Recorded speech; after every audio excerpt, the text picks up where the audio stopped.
Heart care with doctor Manoj Kumar के नए episodes में आप सबों का स्वागत है। नमस्कार। आज हम बात करेंगे एक समस्या की जो बच्चों में हुई। अभी हाल फिलहाल में लखनऊ में एक 9 साल के बच्चे की मौत हार्ट अटैक की वजह से हुई। क्या ये बहुत ही कॉमन है या एक रेयर इंसिडेंस है बच्चों में हार्ट अटैक का होना?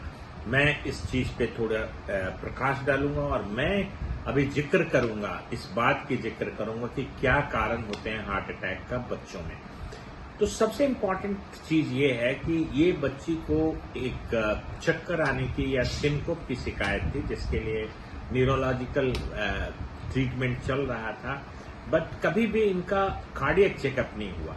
तो जैसे एडल्ट्स में जो हार्ट अटैक होता है वो एक एथेरोथ्रोम्बोटिक डिसऑर्डर होता है, मतलब नसों में चर्बी जमती है, वो फटती है, फिर ब्लड के साथ मिक्स करके क्लॉट बनाती है। तो इससे जो हृदय को सप्लाई करने वाली जो धमनी है, जिसको हम लोग कॉर्नरी आर्टरीज बोलते हैं, वो बिल्कुल ऑक्लूड हो जाती है और मसल्स में सप्लाई नहीं होता है।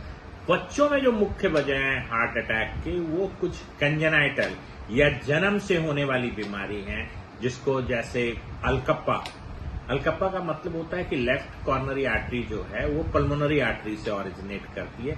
इसी तरह से कई कंजेनाइटल हार्ट डिजीज की करेक्टिव सर्जरी होती है, उसमें भी हार्ट अटैक होने का खतरा होता है।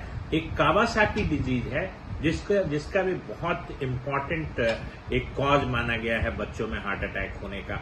तो मुझे ऐसा लगता है कि 2 चीजें हैं। एक तो हार्ट अटैक, बच्चों की सडन कार्डियक डेथ की भी इंसिडेंस होती है। सडन कार्डियक डेथ जो है वो एक कंडीशन है जिसमें कि लक्षण शुरू होने से 1 घंटे के अंदर किसी भी व्यक्ति की मौत हो जाती है। तो इसका एक मुख्य वजह हार्ट अटैक है, बट तमाम कई और रीजन हैं, जैसे एरिथमिया या हार्ट की जो गति है वो अनियंत्रित हो जाती है, वेंट्रिकुलर टैकिकार्डिया होता है, वेंट्रिकुलर फिब्रिलेशन हो जाता है।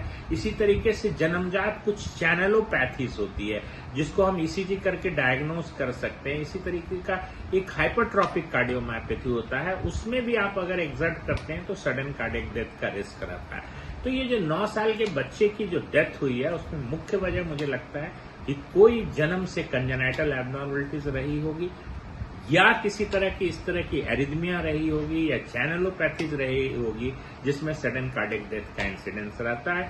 तो मुझे लगता है एक बहुत ही इंपॉर्टेंट स्टेप गवर्नमेंट को और कम्युनिटी लेवल पे उठना चाहिए कि स्कूल में एक हेल्थ चेकअप होना चाहिए। स्कूल हेल्थ चेकअप प्रोग्राम में पूरी स्क्रीनिंग होनी चाहिए। 2 इंपॉर्टेंट टेस्ट हैं, इलेक्ट्रोकार्डियोग्राफी या जिसको ईसीजी बोलते हैं, और इकोकार्डियोग्राफी। अगर इसको कराया जाए तो कई बच्चे स्क्रीन हो सकते हैं जिनको कंजेनाइटल हार्ट डिजीज हो और इस तरह की बीमारी हो जिसमें सडन कार्डियक डेथ का खतरा रहता है। धन्यवाद। नमस्कार।